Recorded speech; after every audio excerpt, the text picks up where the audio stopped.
Hi friends, ఈరోజు millets జావ అయితే ప్రిపేర్ చేసుకోబోతున్నాను.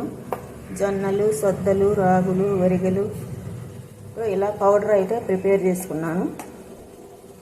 చూడడానికి ఇలా వాటర్ అయితే మరగబెట్టుకుంటున్నాను. ఇలా 2 స్పూన్లు బౌల్లో వేసుకొని ఇలా మిక్స్ చేసుకున్న తర్వాత ఇలా పోసేయాలండి.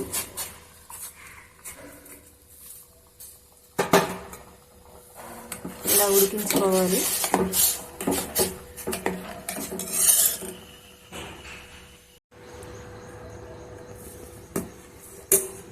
ఇలా 5 మినిట్స్ అయితే ఉడికించుకోవాలి.